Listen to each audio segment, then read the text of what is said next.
चलकर इस बज़्म में शिरकत की सआदत के लिए तशरीफ़ लाए हुए मुसलमानों,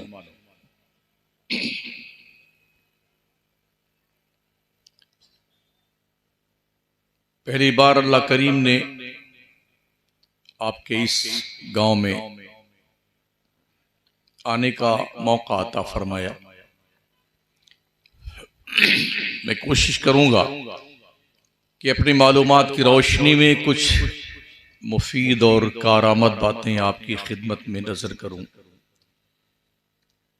मेरी तकरीर के बीच में कोई नारा वगैरह मत लगाइएगा। मैं जो कहूं उसे आप गौर से सुनिए।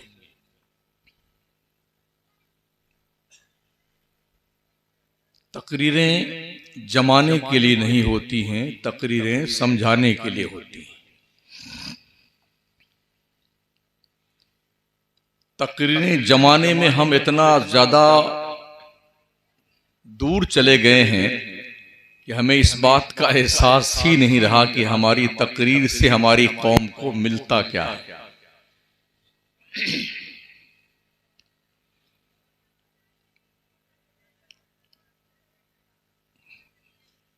दुरूशी पढ़ लीजिए। अल्लाहुम्मा सल्लि अला सय्यिदिना व मौलाना मुहम्मदिन व अला आलिहि व सहबिहि व बारिक व सल्लिम सलातुन व सलामुन अलैका या रसूल अल्लाह अलैका सलातु व सलाम। निगह बुलंद सुखन दिल नवाज जां पुरसोज, यही है रख्ते सफर मेरे कारवां के लिए। उड़ाली तूतियों ने, कुमरियों ने, इंदलीबों ने, चमन वालों ने मिलकर लूट ली तर्जे फुगा मेरी। उड़ाए कुछ वरक लाला ने, कुछ नरगिस ने, कुछ गुल ने, चमन में हर तरफ बिखरी हुई है दास्तां मेरी।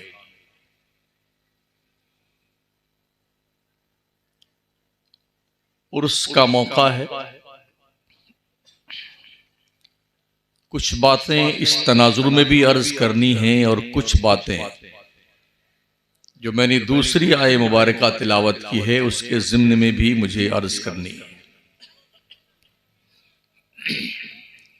चूंकि कश्मीर से लेके कन्याकुमारी तक जाने का इत्तेफाक होता है, हमारे जलसों का यही हाल है पूरे मुल्क में जैसे आपके इस कस्बा में। चाहे उर्स हो चाहे जलसा हो, उसकी शक्ल मेले की शक्ल में बदल चुकी है। कुछ लोग झूला झूलने आते हैं, कुछ लोग मिठाई खाने आते हैं, कुछ लोग मेला देखने आते हैं, कुछ लोग बदमाशियां करने आते हैं, और कुछ लोग होते हैं जो जलसा देखने आते हैं, मौलाना और शायर को देखने आते हैं। उसमें बहुत कम लोग होते हैं जो कुछ सुनने आते हैं।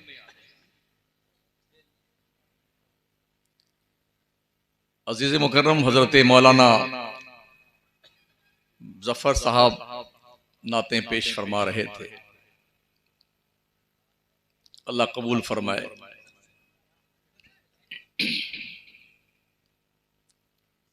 बड़ी हैरत होगी आपको ये सुन करके, जब और भी कई बहुत सारे मकामात पे उर्स में गए हैं तो वहां जो झूला होता है, कूदने वाला एक झूला होता है, तो हमने बुर्का पहन करके माओ और बहनों को उस पर कूदते हुए देखा है।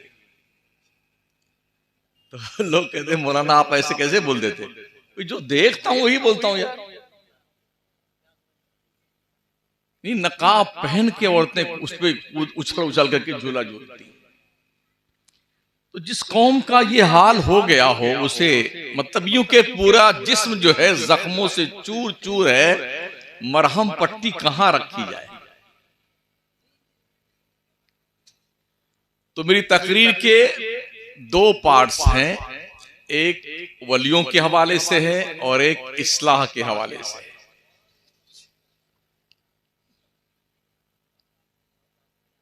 सबसे पहले ये सुन लीजिए, उर्स किसे कहते हैं।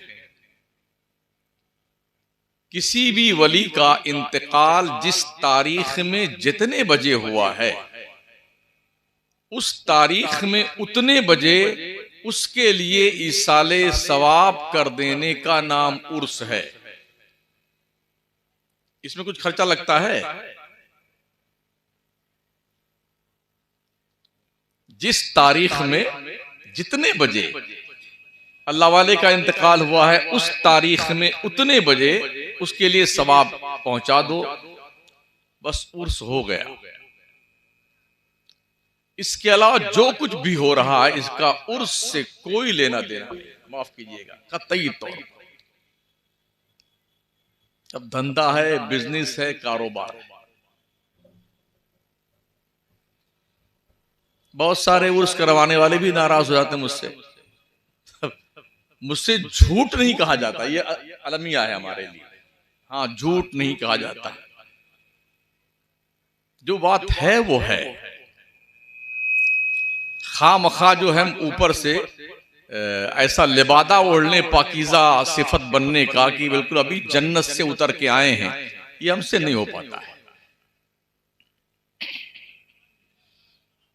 अल्लाह के वलियों के मकामात हैं। अल्लाह इरशाद फरमाता है, अल अखिल्लाउ यौमइदिन बादुहुम लिबादिन अदुव्वुन इल्लल मुत्तकीन। कयामत के दिन तुम्हारे गहरे दोस्त भी तुम्हारे दुश्मन बन जाएंगे, मगर अल्लाह के नेक बंदों की, वलियों की दोस्ती कयामत में भी काम आएगी। कुरान शरीफ। मैं उनसे भी मुखातब हूं जो अहले सुन्नत वल जमात के तबका से ताल्लुक नहीं रखते हैं। बड़ी संजीदगी के साथ बैठो, आप सुनो। वलियों के ताल्लुक से अल्लाह ने कुरान मुकद्दस में बेशुमार आयतों का नुज़ूल फरमाया है। आयतें बहुत सारी नाजिल हुई हैं वलियों की शान। तिलकल जन्नतुल्लती नूरिसु मिन इबादिना मन काना तकिया। अल्लाह कहता ये जन्नत है, इसका मालिक और वारिस हम उसे बनाएंगे जो वली होगा, परहेजगार होगा। इन औलियाउहु इल्लल मुत्तकून। ओ लोगो सुनो, अल्लाह के दोस्त तो सिर्फ वली लोग, परहेजगार लोग। यौम नहशुरुल मुत्तकीना इलर रहमानी वफदा। अल्लाह फरमाता कयामत के दिन हम वलियों को दूल्हा बनाकर बुलाएंगे। ये कुरान शरीफ है, बरेली शरीफ नहीं है। हाँ, अगर किसी को ये समझ में आए नहीं जी ये तो कोई अपनी तरफ से, तो अभी कुरान शरीफ ले आइए, हम आयतें निकाल के बता देते हैं। आप ये अल्लाह कह रहा है, यौम नहशुरुल मुत्तकीना इलर रहमानी वफदा। वलियों को हम हश्र के मैदान में दूल्हा बनाकर बुलाएंगे। 25वां पारा उठाइए कुरान का। अल्लाह करीम इरशाद फरमाता, इन्नल मुत्तकीना फी मकामिन अमीन फी जन्नातिन व उयून यल्बसूना मिन सुंदुसिन व इस्तबरकिन मुतकाबिलीन कज़ालिका व ज़व्वजनाहुम बिहूरिन ईन। बेशक वली लोग अमनो शांति की जगहों में हैं। वो कौन सी जगह हैं? वो जन्नत है, जन्नत बगीचा जिसमें पानी के चश्मे हैं। हमने वलियों को यल्बसूना मिन सुंदुस व इस्तबरकिन मुतकाबिली, हमने वलियों को जन्नत के ड्रेस पहना करके, कुरैबो कनादीस के लिबास पहना करके, गोल्ड की कुर्सियों पे बिठाया आमने सामने। अरे कोई बात नहीं है, रख दो, क्या मुश्किल, अब क्या उठे बैठे, सब ठीक ठाक है। हमको ज्यादा कूदना थोड़ी इस पे, नहीं नहीं कोई मुश्किल नहीं, मान जाओ यार, जाओ। अल्लाह फरमाता हम वलियों को हश्र के मैदान में जन्नती ड्रेस पहना करके आमने सामने कुर्सियों पे बिठाएंगे। वो कुर्सियां कौन होंगी? इमाम हाकिम अपनी किताब मुस्तताब अल मुस्तदरक शरीफ में रवायत नकल करते हैं, गोल्ड की कुर्सी होगी जिसपे अल्लाह का वली बैठा होगा, सोने की, सोने की। जो लोग कहते हैं वलियों का कोई पता लता नहीं है कुरान शरीफ में, उनसे कह दो ये कुरान शरीफ ही शमसुद्दीन पढ़ रहा है। और ये इमाम हाकिम कौन है? जिन्होंने इमाम बुखारी और इमाम मुस्लिम को भी उनकी अहादीस को जो उन्होंने छोड़ दिया था उस पर नक्द फरमाया और ये कहा कि ये हदीस बिल्कुल सही है, इमाम बुखारी से भी छूट गई, इमाम मुस्लिम से भी छूट गई। ये वो इमाम हाकिम है। मैंने कहा अल्लाह, क्या इन अल्लाह वालों का कोई एहसान था जो इतना शानदार इस्तकबाल किया जाएगा? तो अल्लाह कहता नहीं, कज़ालिक, यूं ही मेरी मर्जी है।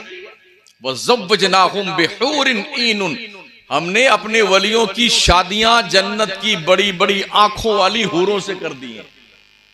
लोग कहते हैं अल्लाह के वली वहां कांपते होंगे डर के मारे, इनको पता ही नहीं कि इनकी शादी हो रही है। अल्लाह शादियां कर रहा है वलियों की।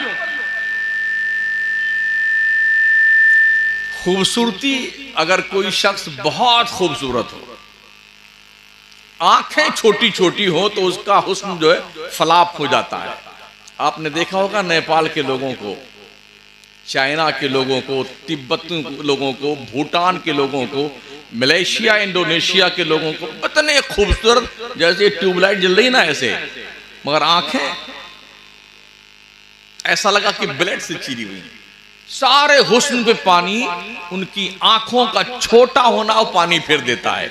मैंने कहा अल्लाह, जिन औरतों से, हूरों से तूने वलियों की शादियां करी हैं, उनकी आंखें कैसी हैं? रब फरमाता बेहूरिन ईनुन, वो ऐसी हूरें हैं जिनकी आंखें बहुत बड़ी बड़ी। इतनी तफसील के साथ रब ने फरमाया। आइए 30वां पारा उठाइए सूरह नवाज शरीफ। इन्ना लिल मुत्तकीन मफाज़ा हदाइका व अनाबा कवाइब अतराबा व कासन दिहाका। बेशक अल्लाह वालों के लिए, अल्लाह के नेक बंदों के लिए, अल्लाह के वरियों के लिए बड़ी कामयाबी। कामयाबी क्या है? हदाइका व अनाबा, उनके लिए ऐसे बगीचे हैं जिसमें अंगूर के गुच्छे लटक रहे हैं। वह कवाइब अतराबा, और उनकी बीवियां कंवारी हैं जो जन्नती हूरों की शक्ल में रहती वहां पर। वह कासन दिहाका, और अपने उन बंदों के लिए हमने शराबे तहूर का छलकता हुआ जाम रखा हुआ। ये कुरान शरीफ। अभी और आयतें हैं लेकिन ज्यादा आप नहीं पढ़ेंगे इस सिलसिले में, इतनी बहुत है।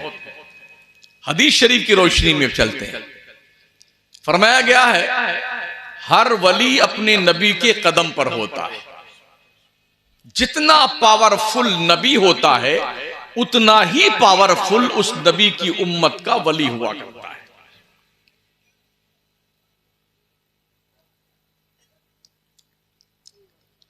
तो हमारे नबी सल्लल्लाहु तआला अलैहि वसल्लम सारे नबियों से ज्यादा पावरफुल हैं, सारे रसूलों से ज्यादा पावरफुल। सबसे औला वो आला हमारा नबी, सबसे बाला वो आला हमारा नबी।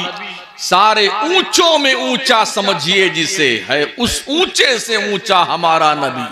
सारे अच्छों में अच्छा समझिए जिसे, है उस अच्छे से अच्छा हमारा नबी।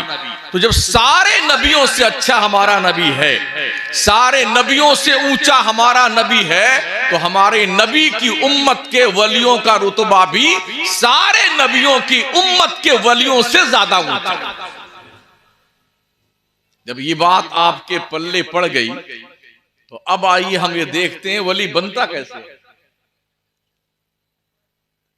वली बनता कैसे है? गाली बकने से, झूठ बोलने से, मक्कारी करने से, नमाज को त्याग पत्र देने से, दाढ़ी मुड़ाने से, बेहयाई, बेशर्मी, अय्याशी करने से वली बनता है कोई? जी नहीं। वली बनता है अपनी ख्वाहिशात नफसानिया को रजाए मौला के लिए खत्म कर देने वाला, सच बोलने वाला, हलाल रोजी खाने वाला, आंखों को बेशर्मी के मनाजिर से बचाने वाला, कान को गीबत और चुगली से बचाने वाला, जबान को लगविया से बचाने वाला, हराम से बचकर हलाल खाने वाला, उतनी ही खुराक लेना जितने की जरूरत इंसान को है, तब जाकर के कोई वली सेलेक्ट किया जाता है। आप यहां क्यों बैठे हैं? मैंने सुना 2 दिन का उर्स होता यहां पर, क्यों आए? अपने दादा का उर्स क्यों नहीं करते हैं आप? अपने अब्बा का क्यों नहीं करते हैं आप?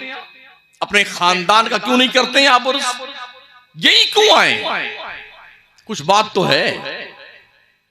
जिनके आरास होते हैं, जो अल्लाह वाले हैं सही मानों में, मैं उनकी बात करता हूं। हालांकि हमारे यहां ऐसे भी बहुत सारे मजार बना लिए गए हैं, कहीं बिल्ली का मजार है, कहीं घोड़े का मजार है, कहीं ईंट का मजार है, कहीं चादर का मजार है। कब धंधा फार्म में चल रहा है, हम मजे से लोग कमा रहे और खा रहे हैं। इमाम अहले सुन्नत सैयदी सरकार आला हज़रत फरमाते हैं, कब्र बिला कबूर की हाजिरी नाजायज है। जहां पर कोई मुसलमान दफन न हो, घोड़ा, गधा, बिल्ली, चादर, कुर्ता, पजामा, ईंट, अल्लम बल्लम दफन हो और वहां पर जियारत करवाई जाए, तो ऐसी जगहों पे जियारत करने जाना भी हराम और नाजायज है। वहां फातिहा पढ़ना भी नाजायज और गुनाह है, और वहां जाके मन्नतें मानना भी नाजायज और गुनाह है। मगर ये इतना फॉर्म में कारोबार है हजरत, इतना फॉर्म में कि पूछो मत। एकदम हमारी बिरादरी जो मौलाना हुआ है, करीब करीब सबने चुप्पी साध रखी है, इल्ला माशाल्लाह। कुछ मत बोलो, कुछ मत बोलो, कुछ बोलोगे तो नजराना कम हो जाएगा। लेकिन याद रखना, जो भी जिम्मेदार जिनके पास भी इल्म है, अगर वो जानबूझ के खामोश हैं तो सुन लो, अल्लाह के नबी सल्लल्लाहु तआला अलैहि वसल्लम इरशाद फरमाते हैं मफ़हूम हदीस, जब फितने जाहिर हो, फितने, उलमा अपना इल्म जाहिर ना करें तो ऐसे आलिम गूंगे शैतान की तरह हैं, गूंगे शैतान की तरह। जमाना नाराज हो तो चूल्हे भाड़ में जाए यार, हमारी जिम्मेदारी है कौम की सही रहबरी करनी, कौम को सीधा रास्ता दिखाना, यह हमारी जिम्मेदारी है। हमें उस तरफ लेके चलना है, कौम को जिस तरफ चलने का हुक्म शरीयत देती है। हमें अपने नबी के आईन का लिहाज और पास कर रखना है, इसलिए कि हम इसी मकसद के लिए इल्म हासिल किए हैं। हमने इल्म थोड़ी इसलिए हासिल किया कि सेठ साहब राजी हो जाए, कमेटी राजी हो जाए, सेक्रेटरी राजी हो जाए, खजांची राजी हो, चूल्हे भाड़ में जाए सारे के सारे लोग। अगर ये दीनदार नहीं है तो हमें कुछ लेना देना नहीं ऐसे लोगों से। हमारी जिम्मेदारी है कि हम जहर को कंद नहीं कहते, शुगर के मरीजों को थम्स अप नहीं पिलाना, मिरिंडा नहीं पिलाना, और अटैक के मरीजों को चर्बी की बोटी मत खिलाना, ये हमारा काम है। अगर हमने अपनी ड्यूटी नहीं निभाई तो हमारे मुंह में आग की लगाम लगाई जाएगी, मरने के बाद जहन्नम की आग की लगाम। इसलिए हर जानकार आदमी को, आलिम को अपने इल्म को छुपाना नहीं चाहिए, चाहे कोई राजी हो चाहे कोई नाराज हो। हमें तो ये देखना हमारा रब हमसे नाराज नहीं होना चाहिए, हमारे रसूल हमसे नाराज नहीं होने चाहिए, हमें ये देखना है। तो इस तनाजुर में हमारी जिम्मेदारी बनती है, वली बनता कैसे है, आप उस डगर पे क्यों नहीं चलते हैं। मैं अक्सर लोगों से पूछता हूं कि आखिरकार जो वो लोग वली बने हैं, इनकी चौखट पे आपने भीड़ लगा रखी है, लेकिन आप वली क्यों नहीं बनने की कोशिश करते। वली बनने के लिए तकवा शर्त है, परहेजगारी शर्त है, अल्लाह से डरना शर्त है, अपने आप को मुनज़्ज़ा और मुबर्रा गुनाहों से रखना शर्त है, फिर कहीं अल्लाह का फैज़ाने करम जारी होता है। इसमें हमें अपने ख्वाहिशात को कुर्बान करना पड़ेगा। बुजुर्गों ने कैसे कैसे खाना खाया है। कुछ तो ऐसे हजरात रहे जिन्होंने मुट्ठी मुट्ठी भर जौ खाया है, बरसहा बरसता, नफ्स को कुचला है, अपने आप को फना किया है रियाजत की भट्टी में, तपा के कुंदन बनाया है, तब जाकर के उनके चेहरे नाज पर रब के नूर की किरणें फूटती हैं। पहले तपाओ ना अपने आप को रियाजत की भट्टी में। लेकिन नमाज नहीं पढ़ेंगे, रोजा नहीं रखेंगे, अल्लाह के घर में नहीं आएंगे। वैसे भी सुन्नी हमारा नमाज बहुत कम पढ़ता है, हमारा सुन्नी नमाज बहुत कम पढ़ता है और बस इसका बस चले ना तो कहां हमारा काम बनेगा, जाके वहां पड़ जाएगा, चाहे पेड़ हो, चाहे पौधा हो, चाहे खेत हो, चाहे खलियान हो। सुन लो कान खोल के, कोई कहीं कुछ नहीं होने वाला है। अल्लाह की दहलीज छोड़ दी ना, गए चूल्हे बाढ़ में। वो बादशाह आजम है, उसका ऐलान है, या अय्युहन्नास अंतुमुल फक़राउ इलल्लाह, ए लोगो तुम सब के सब अल्लाह के दरबार के मंगते हो, भिखारी हो। हम भिखारी होकर के अल्लाह के दरबार में अकड़ते फिर रहे हैं, इतराते फिर रहे हैं। ये सोचने का विषय है। तो अर्ज में कर रहा था, वली अपने नबी के कदम पे होता है। आइए देखिए, हजरत सुलेमान पैगंबर का नाम आपने सुना है? सुना है। पूरी दुनिया पे हुकूमत थी उनकी, इतने बड़े बादशाह थे, अल्लाह के नबी थे। मलका बिल्कीस का जब इंफॉर्मेशन हुदहुद ने दिया हजरत सुलेमान पैगंबर को, तो हजरत सुलेमान पैगंबर ने कहा, कौन है जो मलका बिल्कीस को मेरे दरबार में ला करके उससे पहले कि वो आए उसको उसके तख्त समेत लाके हमारे दरबार में पेश करे। तो एक जिन्नात खड़ा हुआ, बड़ा दबंग था। काला इफ्रीतुम मिनल जिन अन आती का भी कबल अन तक़ूम मिन मकामिक। उठाइए कुरान शरीफ। एक इफरीत बहुत सरकश जिन्नात था, वो खड़ा हुआ, कहा अल्लाह के नबी मुझे इजाजत दे, मैं बहुत पावरफुल हूं, मैं मलका बिल्कीस को उसके तख्त समेत आपके दरबार में लाके पेश कर दूंगा। सुलेमान पैगंबर ने कहा, कितनी देर में लाओगे? कहा, जब आपकी ये महफिल बर्खास्त होगी ना, ये जलसा खत्म होने से पहले ले आऊंगा। हज़रत सुलेमान ने कहा, नहीं, इससे पहले कौन लेके आएगा, इससे पहले कौन लेके आएगा? तो अब सारे जिन्नात चुप। जहां जिन्नातों की ताकत खत्म होती है, वहां वलियों की ताकत की शुरुआत होती है। अब उनकी उम्मत का एक वली आसिफ बिन बरखिया उठे, उन्होंने क्या कहा, अना आती का भी कबला अन यरतद्दा इलैका तरफुक।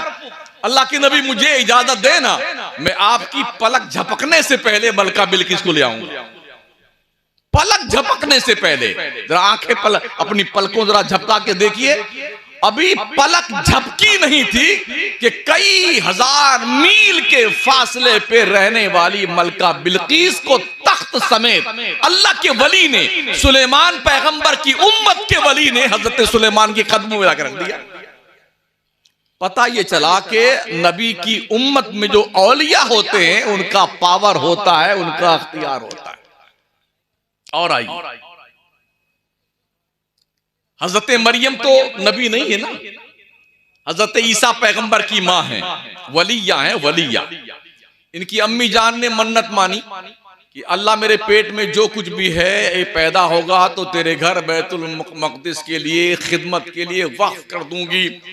तो अब हजरत मरियम पैदा हुई, तो इनने कहा, अल्लाह, उठाइए सूरह इमरान, आले इमरान, अल्लाह मैं तो सोची थी लड़का पैदा होगा, लड़का तो हुआ नहीं, लड़की पैदा हो गई और लड़की लड़के की तरह होती नहीं। या अल्लाह इसके कुछ दिन तो नापाकी के आते हैं, तो तेरे घर में अगर वक्फ कर दूंगी तो फिर क्या होगा, क्या रही? ये सारी बातें उनने अल्लाह से अर्ज करी। अल्लाह ने कहा, ओ इमरान की बीवी, तूने मन्नत मानी थी ना, चुपचाप इसको वक्फ कर दे मेरे घर के लिए। कहा चलो ठीक है, वक्फ करते हैं। हजरत मरियम को वक्फ करने की बारी आई तो ये हुआ कि इनकी परवरिश कौन करेगा? हजरत जकरिया पैगंबर भी थे और भी 2-3 नबी थे। तो नबियों ने कहा कि हम पालेंगे, किसी ने कहा हम पालेंगे, किसी ने कहा हम पालेंगे। तो हजरत मरियम की परवरिश के लिए गोटी डाली गई, गोटी कुरा डाला गया कि किसके हिस्से में मरियम आएगी जो उनकी परवरिश करे। तो गोटी हजरत जकरिया के नाम निकली, जो हजरत मरियम के खालू रिश्ते में लगते थे। हजरत जकरिया ने हजरत मरियम को बैतुल मक़दिस के मेहराब में लाके रख दिया। छोटी सी थी, लेकिन जानते हो जब वो खाना लेके आते, पानी लेके आते, तो जब जब पहुंचते, कुल्लमा दखला अलैहा ज़करिया अल-मिहराब वजदा इंदहा रिज़्क़ा, जब जब हजरत ज़करिया मेहराब मरियम में आते तो वहां अलग अलग किस्म की रोजी, फल फ्रूट, बेमौसम का फल देखते। तो हजरत ज़करिया को बड़ा ताज्जुब हुआ, या अल्लाह मैं ही तो खाना लेके आता हूँ, ये फल तो पूरे शहर में कहीं मिलता नहीं है, इसका मौसम भी नहीं है, बेमौसम का फल, ये रिज़्क़ कहाँ से आता है? आखिरकार पूछा हजरत ज़करिया ने, क़ाल या मरियम अन्ना लकी हाज़ा, मरियम बता ये कहाँ से आता है? हजरत मरियम क्या बोलती? क़ालत हुवा मिन इंदिल्लाह, अल्लाह के नबी सुनो, ये रोजी अल्लाह की तरफ से मेरे पास आती है। ये नबी नहीं है, नबी की माँ है, रसूल की माँ है, वलिया है। वो क्या फरमाती हैं? ये रोजी अल्लाह की तरफ से मेरे पास आती है। जमाना बढ़ता गया, आगे बढ़ता गया। एक वो दिन आया जब हजरत मरियम बुलूगत के करीब पहुंची, तो जिब्रील आए, बशरी शक्ल में आए। उन्होंने कहा अना रसूल रब्बिक लिअहब लकी गुलामन ज़किया, ओ मरियम मैं तेरे रब का भेजा हुआ फरिश्तादा हूं, मैं इसलिए आया हूं कि तुझे साफ सुथरा बेटा दे दूं, मैं दे दूं। क्या लोग कहते हैं और अल्लाह ये सब देता है। जिब्रील क्या कहते हैं? लिअहब लकी गुलामन ज़किया, मैं तुझे दे दूं। पता ये चला कि अल्लाह भी देता है और अल्लाह जिसे पावर देता है वो भी देता है। हजरत मरियम ने कहा अल्लाह की पनाह, मुझे किसी मर्द ने छुआ तक नहीं है, बेटा मुझे कैसे पैदा होगा? कहा अल्लाह यूं ही चाहता है। हजरत जिब्रील ने हजरत मरियम के आस्तीन में फूंक मारी तो वो हामिला हो गई। अब जब बच्चा पेट में परवान चढ़ने लगा और ये जाहिर हुआ कि मरियम के पेट में कुछ है, तो पूरा गांव, पूरा कस्बा नहा धो के पीछे पड़ गया। मरियम बता ये किसका बच्चा है? तेरी शादी नहीं हुई, बता तेरे पेट में किसका बच्चा है, बता। आप सोचिए किसी ऐसी औरत के, लड़की के साथ ऐसा मामला पेश आए हमारे माशरे में, तो क्या उसका जीना हम लोग दुश्वार नहीं कर देंगे? तो हजरत मरियम सब झेलती रही, सारा ताना बर्दाश्त किया। जब ईसा पैगंबर की पैदाइश का मौका आया तो अल्लाह की तरफ से इजाजत हुई और जिब्रील ने इंफॉर्मेशन की, कहा मरियम ये पहाड़ है, इस पहाड़ के पीछे चली जा, मेरा बंदा इधर पैदा होगा। हजरत मरियम उधर गई और जाने के बाद पहाड़ के दामन में छुपी तो हजरत ईसा पैदा हुए। जो जो अल्फाज मरियम ने कहे हैं कुरान ने वो अल्फाज नोट किए हैं। हजरत मरियम ने क्या कहा? अल्लाह काश मैं मर गई होती, काश मैं भूली बिसरी हो जाती, इस दिन को ना देखती। ये सारे जुमले रब ने नोट किए हैं कुरान में।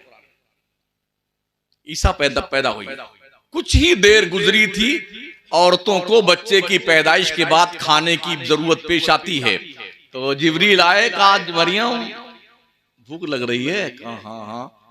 कहा अच्छा उड़ के खड़ी हो जा, अभी बच्चा पैदा हुआ है। कहा उड़ के खड़ी हो जा। क्या करना था? एक मोटा सा खजूर का पेड़ था जो एकदम सूखा था, पत्तियां भी सूखी थी, डालें भी सूखी थी, पूरा तना सूख गया था। क्या कहा रब ने? वहुज़्ज़ी इलैकी बिजिज़ी नख़लति तुसाक़ित अलैकी रुतबन जनिया। मरियम इस पेड़ को पकड़ के हिला। इतना मोटा पेड़, बच्चा अभी पैदा हुआ है, उसको हिलाने की किसी की हिम्मत? इतना मोटा पेड़ यहाँ हो और हम सारे मिलके हिलाते रहे, हम खुद हिलते रहेंगे, पेड़ नहीं हिलेगा। लेकिन हिलाना मकसद नहीं, अल्लाह को एक वलिया की करामत और पावर दिखाना मकसूद था कि मरियम उठ, और इस पेड़ को पकड़ के हिला। मरियम उठी कैसे कैसे करके, पेड़ को हाथ लगाया ना, पेड़ हरा हुआ, पत्तियां आई, फूल आए, फल आए, पक भी गए, गिरने भी लगे। और कितनी देर में? बस ये छुआ और यूं। इसे क्या कहेंगे आप? एक वलिया की करामत, एक वलिया का पावर। ये कुरान शरीफ की बात कर रहा हूं मैं। हाथ लगाते ही पेड़ हरा हुआ। खजूर का पेड़ 7 साल के बाद फूल लाता है, फूल आता है, फिर फल आता है, फिर पकने में बहुत ज्यादा जमाना लगता है, फिर उसको गिरने के तरोताजा बनने में ये सारा एक लंबा वक्फा चाहिए होता है। लेकिन जब वलिया का हाथ टच हो जाए ना, तो बस छूते देर नहीं लगती कि बस माशाअल्लाह रब की बरकतें शुरू हो जाती। गिरने लगी खजूरें, हजरत मरियम ने खाया उसे। अच्छा, खजूर खाने के बाद प्यास बहुत ज्यादा लगती है, तो प्यास की शिद्दत ने सताया तो जिब्रील को अल्लाह ने कहा जा और पहाड़ पर ठोकर लगा के पानी का चश्मा जारी कर दे। जिब्रील आए, उनने ठोकर लगाई पहाड़ पे, पानी का चश्मा जारी हुआ।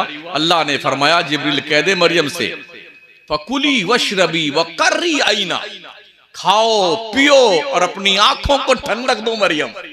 जब 3 दिन के हजरत ईसा हुए ना, 3 दिन के, तो अल्लाह की तरफ से पैगाम आया मरियम इस बच्चे को लेके अपने आबादी में, अपने महल्ले में, अपने गांव में जा। कितना बड़ा इम्तिहान है, कितना बड़ा इम्तिहान है। अब हजरत मरियम ने अपने शहजादे को गोद में उठाया, लेके चली, पूरा कस्बा रास्ता घेर लिया। घर तक पहुंचते पहुंचते इतना बुरा हाल किया पूछ पूछ के, मां काना अबू की की बगिया, मरियम तेरा बाप बुरा नहीं था, तेरी माँ बुरी नहीं थी, तू कैसी हो गई? बोल, तेरे को बताना पड़ेगा आज, ये किसका बेटा, ये किसका बेटा? ताने झेलती रही। अल्लाह ने कहा जिब्रील बोल दे मरियम को कि आज ये बोल दे कि मैंने आज चुप रहने का रोजा रखा है। पहले जमाने में चुप रहने का रोजा होता था, सुबह से लेके शाम तक चुप्पी मार लिया कि आज हम बोलेंगे नहीं, इसका रोजा हमारा आज, चुप्पी का रोजा। लेकिन चुप रहना ये जो है, जवाब तो नहीं था, जवाब तो देना है मरियम को। सुनते सुनते अपने घर में पहुंची और झूले में हजरत ईसा को लिटा दिया। इधर थोड़ा ध्यान दीजिए, देखिए कहीं भी कान इस तरफ रखिए। हजरत मरियम ने झूले में डाल दिया हजरत ईसा को। अब कौन पूछे जा रही किसका बच्चा है, किसका बच्चा है? मरियम ने कहा मैंने चुप्पी का रोजा रखा है। कहा जवाब दे मरियम, किसका बेटा है?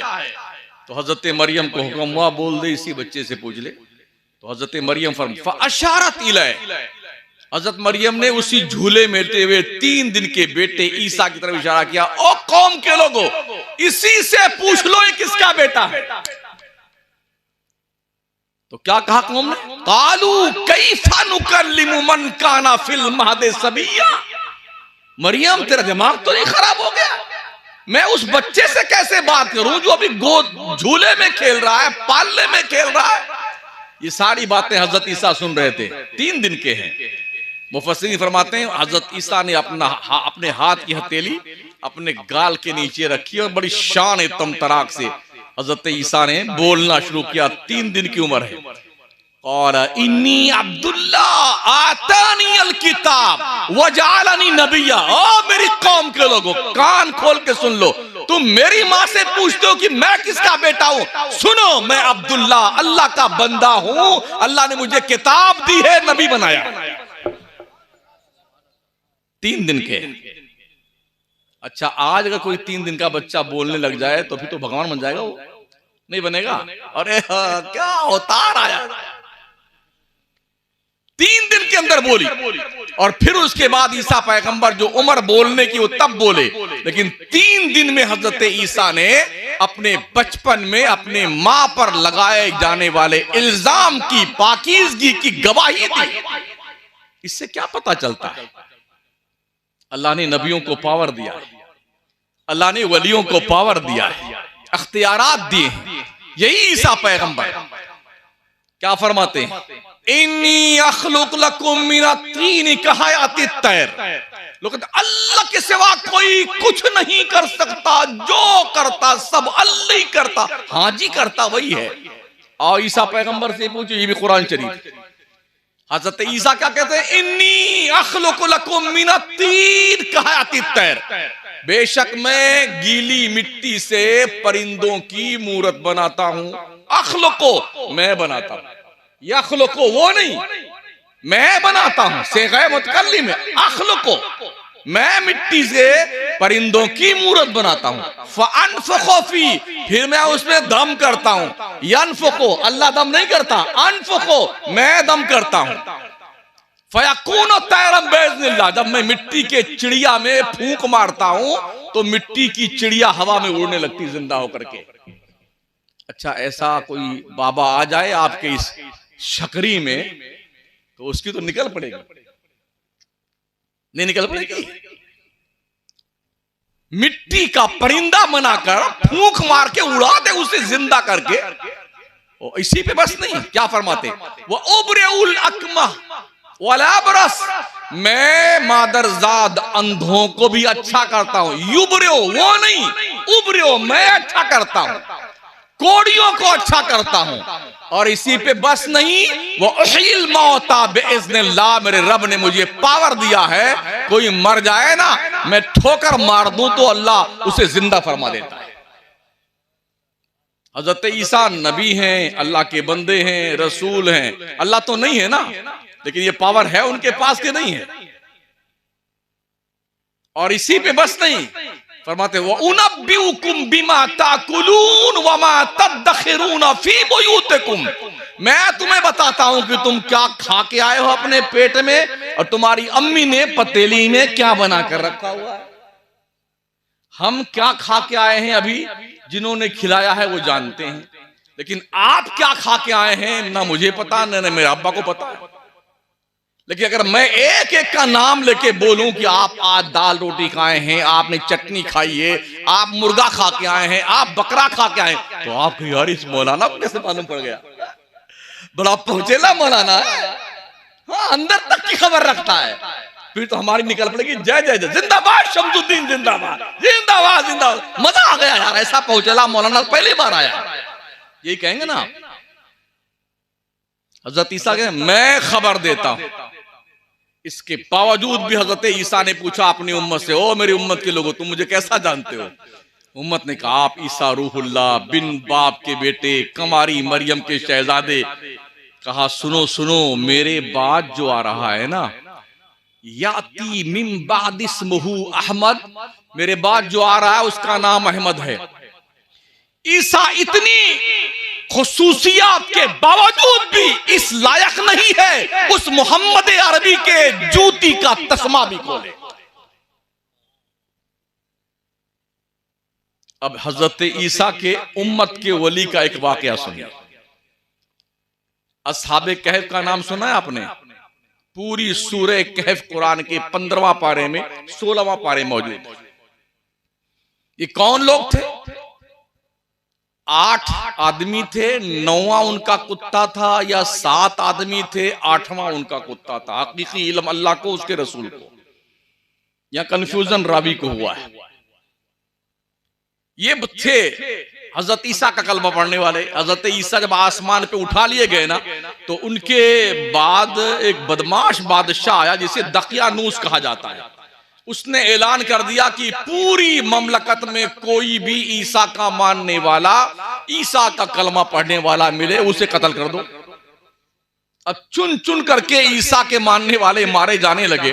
तो ये जो 6, 7 और या 8 आदमी, उनका 8वां या 9वां कुत्ता ये थे ना, इन्होंने मशवरा किया यार अपनी जान कैसे बचाई जाए, इस शहर में रहेंगे तो मारे जाएंगे, तो चलो चलते हैं, भाग निकलते हैं शहर छोड़ करके, कहीं जंगल वंगल में, पहाड़ की खो में जिंदगी गुजार लेंगे। तो ये बंदे 7 8 चले, कुछ दूर गए तो देखा कुत्ता भी पीछे पीछे आ रहा है। एक साहब ने पत्थर उठा के मारना चाहा, तो उस कुत्ते को अल्लाह ने गोयाई अता फरमाई। उसने कहा आप हमें क्यों मार रहे हैं? कहा तू भौंक भौंक के हमारा पता बता देगा बादशाह को, हम भी मारे जाएंगे, तू भी मारा जाएगा। तो उस कुत्ते ने कहा हम भौंकने वाले कुत्ते नहीं है। क्या कहा उसने? हम भौंकने वाले कुत्ते नहीं, वफादार है, वफादार। कहा फिर तू भी आजा।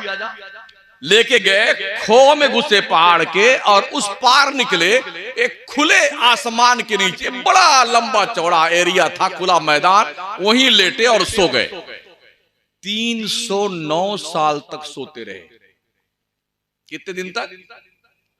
मैं 3 सेंचुरी पार कर ली उन्हें सोने में, और खुले आसमान के नीचे, खुले मैदान में। आप जरा 3 दिन यहीं सो के बताएं, आपको कुत्ते काट के खा जाएंगे, चूंटियां खा जाएंगी नोच नोच के आपको। उन दोस्तों के लिए अल्लाह ने अपने वलियों के लिए, ईसा की उम्मत के औलिया के लिए, जिन्होंने अपना ईमान बचाने के लिए शहर छोड़ा, घर बार छोड़ा, रब ने जानते हो क्या किया उनके लिए? उठाइए कुरान, अल्लाह फरमाता वतरशम्सा इज़ा तलअत तज़ावर अन कहफिहिम ज़ातल यमीन व इज़ा गरबत तक़रिदुहुम ज़ातल शिमाल व हुम फी फजवतिन मिन्हु। मुस्तफा तुम देखोगे जब सूरज निकलता है ना तो दाहिने कट जाता है, डूबता है तो बाएं कट जाता है। किस लिए? ताकि मेरे दोस्त जो खुले आसमान के नीचे सो रहे हैं, सूरज की गर्मी से इन्हें तकलीफ ना पहुंचने पाए। मेरे रब ने सूरज का रूट डाइवर्ट कर दिया 309 साल के लिए, रास्ता बदल दिया। खबरदार सूरज, तुझे सीधे निकल के नहीं गुजरना है, जब निकलने लगना तो दाहिने कट जाना। वह तरह शम्सा इज़ा तलात तज़ावर अन काफिन ज़ातल यमीन व इज़ा खरबत तक़रिज़हुम ज़ातल शिमाल, जब डूबने लगना तो बाएं कट जाना, ताकि तेरी तेज निगाहों की रोशनी मेरे दोस्तों के जिस्म को गर्मी से तकलीफ ना दे। 309 साल तक अल्लाह ने निजाम शमसी का रूट डाइवर्ट कर रखा था अपने दोस्तों के लिए, अपने वलियों के लिए। और प्यारे आका की प्यारे दीवार, मुझे बताओ एक कुत्ता कितने साल जिंदा रहता है? भाई बड़े तजर्बाकार भी आप लोग हैं, कुत्ते की उम्र कितनी होती है? ज्यादा से ज्यादा 20 साल, तो मर ही जाता है ना उसके बाद वो। इससे पता ही चलता है अगर कुत्ता जैसा जानवर भी वली के आस्ताने की गदागरी इख्तियार कर ले तो उसकी उम्र भी 309 साल बढ़ा दी जाती है ना। एक वली के चौखट की जारूब कशी अगर कुत्ता इख्तियार कर ले तो अल्लाह करीम उसकी उम्र वलियों के कदमों की बरकत से 300 साल बढ़ा देता है। कल्बहुम बासितुन ज़िराइहि बिल वसीद, अल्लाह फरमाता उनका कुत्ता अपने यार की चौखट पे पैर फैलाए पड़ा हुआ है। अल्लाह ने और क्या किया उन वलियों के लिए? अल्लाह करीम ने उन वलियों के लिए किया, साल भर में एक दिन 10वीं मुहर्रम को फरिश्तों की ड्यूटी लगा रखी थी। तुम जाओ फरिश्तों, मेरे वली सो रहे हैं, इनकी करवट बदल देना। अल्लाह ने करवट बदलवाई किससे? फरिश्तों के जरिए से। 309 साल तक साल में एक बार आते फरिश्ते, करवट बदल के चले जाते। कुत्ते को करवट नहीं बदलवाते थे, लेकिन उसे पता चल जाता था कि मेरे दोस्तों ने करवट बदली है, तो वो भी बदल लेता था। ये उस जमाने की बात है जब इल्म गैब पर इतराज करने वाले पैदा नहीं हुए।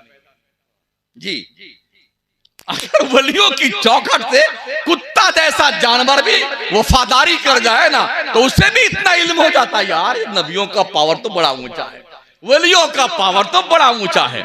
ये काम चलता रहा है 309 साल तक।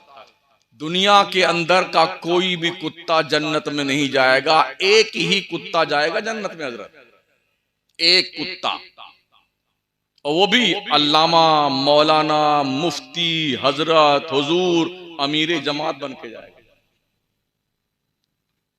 कसम खुदा की एक दिन के लिए चिल्ले में नहीं गया, वो कभी नहीं गया हजरत। एक को नमाज नहीं पढ़ी उस कुत्ते ने, कभी इंजील खोल के नहीं देखा उसने, मगर अल्लाह अकबर जन्नत में जाएगा अल्लामा बन के, मुफ्ती बन करके, हजरत हुजूर बन के जाएगा, अमीर जमात बन के जाएगा। जानते हो कैसे? हजरत मूसा के दौर में एक आदमी था जो बड़ा मुस्तजाबुद दावत था, बलाम इब्ने बाऊर, बड़ी लंबी उम्र पाई थी उसने। तो हजरत मूसा ने जब अपने कानून शरीयत के पेश किए तो कौम के ऊपर कानून थोड़ा बोझ लगा ना, जैसे आज हमारे ऊपर बोझ लगता है। नमाज पढ़ने को बोलो तो हमारा सुन्नी जवान भी नहीं पढ़ता है और करीब करीब बुढ़वा भी नहीं पढ़ता है। हाँ, पैर लटकाए भी है, अब मरे कि तब मरे, मगर फिर भी अल्लाह का घर याद नहीं आता बुड्ढे को। बैठा चुगलियां करता रहेगा, गीबतें करता रहेगा, तेरी मेरी करता रहेगा, अल्लाह घर में नहीं जाता वो। तो हजरत मूसा ने जब अपने दीन का कानून पेश किया तो कौम के जो बड़े टंडेल पटेल थे ना, उनको बड़ा दुख हुआ, यार ये तो नहीं चलेगी, हमारे नहीं चलेगी। तो उन्होंने क्या किया, बलाम इब्ने बाऊर के पास गए मीटिंग करके, तुम कितना भी पैसा ले लो लेकिन एक बार तुम मुस्तजाबुद दावा तो मूसा के लिए बद्दुआ कर दो। तो उसने कहा ये हमसे नहीं हो सकता, हमें पता वो अल्लाह के सच्चे नबी हैं, हम अपनी आखिरत नहीं खराब करेंगे। और दूसरी मरतबा फिर गए लोग, ज्यादा पैसा उसका खजाना लेके गए, बड़ा दम होता पैसे में। नकीब साहब आपने देखा होगा, हाँ, जब 5-5 रुपया आता रहता तो शेर बढ़ते जाते हैं। नहीं पढ़ते हैं? एक और शेर सुन लीजिए साहब, एक और सुन लीजिए, माशाल्लाह अभी नाजिल हुआ है। अच्छे शायर अच्छे नात खां कम है, तो पैसा ज्यादा आ गया ना, ओहो तो अच्छा इतना ले लो यार, अब तो मान जाओ बाउर साहब। पगला गया वो पैसा देकर। जब पगलाया ना, बद्दुआ के लिए हाथ उठाया तो अल्लाह ने उसके चेहरे को मस्क कर दिया, अल्लाह ने उसका इल्म छीन लिया, उसकी दुआओं की बरकत छीन ली, तबाहो बर्बाद हो गया वो। ना खुदा ही मिला ना वसाले सनम, ना इधर के रहे ना उधर के रहे। तो बलाम इब्ने बाऊर की शक्ल में मुस्तजाबुद्दावात अल्लामा मौलाना अमीर जमात हजरत जी बन करके वो कुत्ता जन्नत में जाएगा। किसकी वजह से? वलियों की चौखट पे बैठने की वजह से। ये तो कुरानी आयात। एक दो हदीस शरीफ भी सुन ले। सहाह सित्ता की हदीस, अल्लाह फरमाता है, मेरे नबी ने फरमाया, अल्लाह फरमाता है जब बंदा अपने अल्लाह से मोहब्बत करता है, जब अल्लाह किसी बंदे से प्यार करता है, इज़ा हब्बल्लाहुल अब्दा युनादी जिब्राइल इला आखिरी, अल्लाह जब किसी बंदे से प्यार करता है तो अल्लाह फरमाता है जिब्रील जरा। जिब्रील हाँ लब्बैक या अल्लाह, मेरे लिए क्या हुक्म है? अल्लाह फरमाता है जिब्रील अल्लाह फला बंदे से मोहब्बत करता है, तू भी इससे मोहब्बत कर। ठीक है अल्लाह, बिल्कुल मोहब्बत करेंगे। फिर अल्लाह फरमाता जिब्रील मले आला में भी ऐलान कर दे, चार दांगे आलम में ऐलान कर दे कि अल्लाह फला बंदे से प्यार करता है, जिब्रील भी फला बंदे से प्यार करता है, इसलिए सब उस बंदे से प्यार करने लग जाओ। फिर जानते हो क्या होता है? वो बंदे से पूरी कायनात प्यार करती है। जब पूरी कायनात प्यार करने लगती है, अल्लाह फरमाता है वो बंदा मेरा कसम उठा ले तो मैं अपने उस दोस्त की आबरू रखता हूं, मैं उसके नाज बर्दारी करता हूं, ये अल्लाह फरमाता है। बुखारी शरीफ की हदीस का मफहूम, आका फरमाते हैं जब बंदा नवाफिल के जरिए से अल्लाह का कुर्ब हासिल करता है तो अल्लाह क्या फरमाता है, मैं उस बंदे का हाथ बन जाता हूं जिससे वो पकड़ता है, मैं उसका पैर बन जाता हूं जिससे वो चलता है, मैं उसकी आंख बन जाता हूं जिससे वो देखता है, मैं उसके कान बन जाता हूं जिससे सुनता है, मैं उसकी जबान बन जाता हूं जिससे वो बोला करता है, यहां तक कि वो बंदा कसम खा ले तो मैं उसकी कसम पूरी किया करता हूं। ये हदीस शरीफ और कुरान शरीफ की आयात की रोशनी में वलियों की शान, वलियों के मकाम अल्लाह उसके रसूल ने बयान फरमाए। तो जो कहते हैं इन्नल्लज़ीना तदऊना मिन दूनिल्लाह लन यख्लुकू ज़ुबाबा वलव इज्तमऊ लह, ओ सुन्नियों तुम जिसे पुकारते हो अल्लाह के अलावा ये सारे इकट्ठे हो जाएं तो मक्खी का पर नहीं बना सकते। मक्खी का पर तुम बनाओ भाई साहब, अल्लाह वाले लोगों की किस्मतें बनाते हैं, अल्लाह वाले कायनात की उलझी हुई जुल्फों को संवारते हैं, अल्लाह वाले इंसानियत को रब की दहलीज पे आने का पता बताते हैं। अल्लाह वालों का काम मक्खी के पंख पर बनाना नहीं है। हाँ हो अल्लाह वाला। एक ख्वाजा मोइनुद्दीन चिश्ती ने 90 लाख गैर मुस्लिमों को कलमा पढ़वाया है अकेले। पूरी दुनिया मिल करके जितना मुसलमान नहीं बना सकी है उतना मुसलमान अकेले ख्वाजा मोइनुद्दीन चिश्ती ने बनाया है। ये कैसे थे? 70 साल तक ख्वाजा ने ये पीठ सोने के लिए जमीन पर नहीं लगाई, और हम 9 बजे तक सोते हैं, सुबह 9 बजे तक सोते आराम फरमाते हैं, पूरी रात तो जागेंगे। लोगों कान खोल के सुन लो, इशा पढ़ करके जल्दी सो जाया करो ताकि सुबह जल्दी आंख खुल जाए। अल्लाह के फरिश्ते रोजी लेकर के फजर की नमाज के वक्त आते हैं तो कम से कम अल्लाह के दहलीज़े करम पर अपने कशकोले गदाई लेके बैठे रहो ताकि अल्लाह की तरफ से जब फरिश्ता रोजी लेके आए तो तेरी झोली में डाल के चला जाए। और जब नहीं जाते हैं तो क्या, अब पीर साहब कोई पलीता दीजिए, हजरत कोई तावीज बना दीजिए, एक कांटा वाले पेड़ में लटका दीजिए, एक कब्रिस्तान में दफन कर दीजिए। अल्लाह कसम किसी भी पलीते से कोई फायदा नहीं होगा। कोई पीर, कोई तावीज, कोई पलीता फायदा नहीं करेगा। नमाजें पढ़ो, नमाजें मिलता है क्या नमाज में, सजदे में जाके। ये जिंदगी की सबसे इंपॉर्टेंट इबादत है, सबसे कीमती इबादत है। कुर्बे मौला का सबसे बेहतरीन मुअस्सर जरिया है वो नमाज है, और हम नमाज पढ़ते नहीं। अलमिया हजरत ये है, कुछ इलाके में जाना हुआ तो कुछ बच्चे नमाज पढ़ने लग गए, तो जानते हो क्या कहा? क्या तुम वहाबी हो गए? सुनो, ये सुन्नी हमारा कह रहा है, क्या तुम वहाबी हो गए, नमाज पढ़ते हो? इतना दरीदा दहन सुन्नी बन गया है, इतनी बकवास करने वाला सुन्नी बन गया है। अल्लाह ने नमाज हम पर फर्ज की है और हमारा इंट्रोडक्शन इस हैसियत से करवाया जा रहा है कि नमाज पढ़ने लगे, क्या तुम वहाबी हो? तो सुन्नी किसे कहते हैं? ढोल बजाने वाले को, ताजिया उठाने वाले को, कव्वाली गाने वाले को, बदमाशी करने वाले को, अय्याशी फहाशी करने वाले को सुन्नी कहते हैं। बेशर्मी और बेहयाई करने वाले को सुन्नी कहते हैं? जी नहीं, इसे सुन्नी नहीं कहते हैं।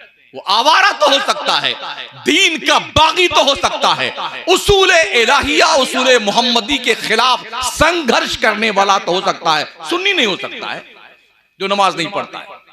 फिर मुस्तफा करीम इरशाद फरमाते हैं, ऐ मेरी उम्मत के लोगों,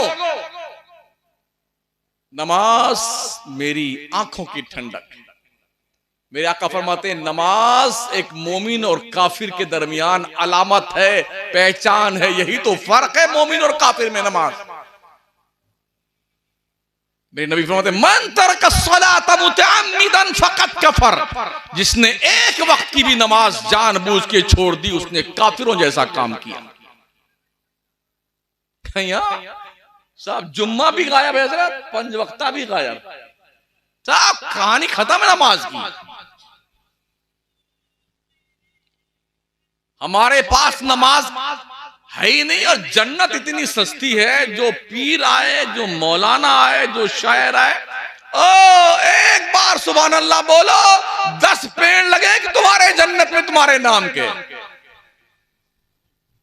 ये ऐलान फरमाते हैं लोग, सुना है, तुम्हारे नाम के 10 पेड़ लग जाएंगे जन्नत में, एक बार सुभान अल्लाह। जब इतनी सस्ती जन्नत है, नमाज कौन पढ़ने जाए? गोली मूंगफली की दुकान पर जितनी सस्ती मूंगफली नहीं है, उससे ज्यादा सस्ती नमाज हमारे यहां है।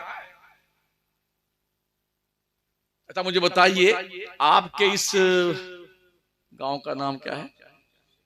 चकरी। यहां पर आपकी 1 सेंटीमीटर भी जमीन ना हो, नर्सरी से 10 पेड़ ले आइए, अब दिन भर रात भर ढूंढते रहिए, कहां लगाएं कहां लगाएं, जमीन तो आपके पास है नहीं। दूसरा आदमी अपने खेत में तो आपको पेड़ लगाने नहीं देगा। एक बात बताओ, जब आपने खरीदा ही नहीं प्लाट, तो पेड़ कहां लगाएंगे? जन्नत में जमीन तो ली नहीं है आपने, और पेड़ लगवाने की तैयारी कर रहे हैं कि एक बार सुभान अल्लाह का 10 पेड़ लग जाएंगे जन्नत में, 10 पेड़। और फिर वहां से चिल्लाएगा, नारे तकबीर, शमसुद्दीन कादरी जिंदाबाद।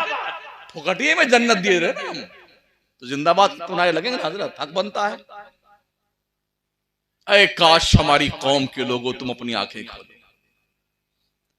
नमाज नहीं पढ़ते हो। मेरे नबी फरमाते हैं, जो बंदा फजर की नमाज नहीं पढ़ता, वो अल्लाह की हिफाजत से निकल जाता है। और जब बंदा अल्लाह की हिफाजत से निकल गया, तो चाहे कोई काटा है, चाहे कोई मारे, चाहे घर में जला दे, आग लगा दे, चाहे दफन कर दे, तुम्हें कौन पढ़ने वाला?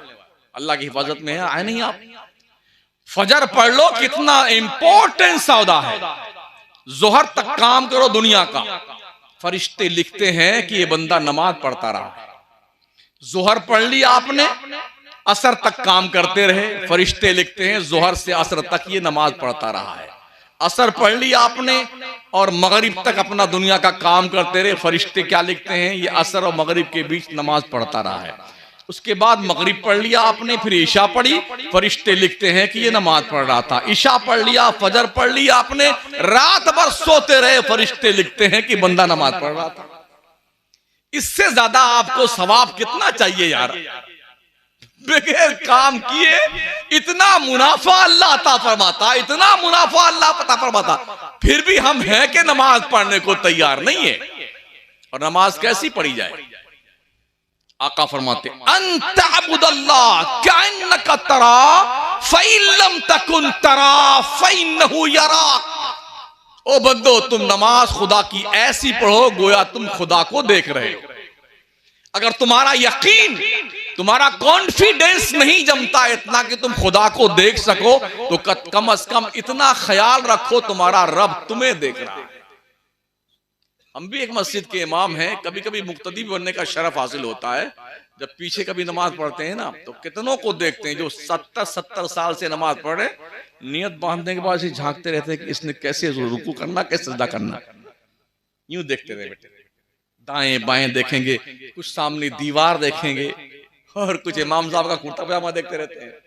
हाँ, सबसे मजलूम कौम इमाम है बेचारा, मौलाना है, सबसे मजलूम कौम, उसके पीछे पड़े रहेंगे। सारा पूरा महल्ला, पूरी कमेटी इमाम साहब के पीछे लेते रहेगी, देते रहेगी। कोई दीवार देखता है, कोई 10 मरतबा दाढ़ी खुजा रहा है। भाई साहब नमाज पढ़ रहे हो, कोई जंगल वंगल में खड़े हुए हो? इबादत करना सीखो और अपने उलमा की दहलीज पे आओ, कशकोले गदाई लेकर के इनसे दीन सीखो। दीन नमाज कैसे पढ़ी जाती वो सीखो। एक वक्त की नमाज बिना उज़्रे शरई को छोड़ देने वाला जहन्नम में कितने साल जलेगा पता है आपको? 2,86,00,000 साल जहन्नम में जलाया जाएगा एक नमाज छोड़ने पर। आप लोग अपने दिल से पूछो, आपने अब तक कितनी नमाजें छोड़ी? मैं नहीं पूछता कितनी छोड़ी आपने, शायद कैलकुलेटर भी फेल हो जाए। अपने दिल से पूछो, अगर तुमने एक वक्त की नमाज बगैर उज़्र शरई के जानबूझकर छोड़ दिए तो 2,86,00,000 साल जहन्नम में जलना पड़ेगा। पता है ये जो दिन होगा उस साल का कितना बड़ा होगा? अल्लाह फरमाता है इन्ना यौमन कालफी सनती मिम्मा ताउद्दून, आखिरत का एक दिन दुनिया के 1,000 साल के बराबर। अब आप कैलकुलेशन कीजिए, 1,000 साल दुनिया के बराबर वहां का एक दिन होगा। इसके हिसाब से जोड़िए 2,86,00,000 साल में कितने दिन बनते हैं? एक दिन को आप 1,000 से मल्टीप्लाई कीजिए और बताइए मुझे कितना दिन बनता है। तो एक नमाज छोड़ने वाला कितने करोड़ साल, अरबों खरबों साल जहन्नम में जलाया जाएगा। शायद आपको लगता हो कि ये सब ऐसे ही मौलाना लोग बताते हैं, किस्सा और कहानी है। तो कभी कभी अकेले अपने गांव के कब्रिस्तान के किनारे जाया करो, और जो अब तक तशरीफ ले जा चुके हैं ना उनसे पूछो, अब्बा हुजूर कैसे हैं आप? दादा जान तबीयत कैसी है आपकी? अम्मी जान कैसी खैरियत आपकी? जरा पूछो जाकर, जो कब्रों में जा चुके हैं ना। अंधेरा घर, अकेली जान, दम घुटता दिल उकताता, खुदा को याद कर बंदे वो साथ आने वाली है। इमाम अहले सुन्नत ने इंफॉर्मेशन दी है, वो साथ आने वाली। इसलिए अल्लाह को याद करते रहो, खुदा से प्यार करते रहो, अल्लाह से मोहब्बत करते रहो। कैफ़ तकफुरून बिल्लाहि व कुंतुम अमवाता,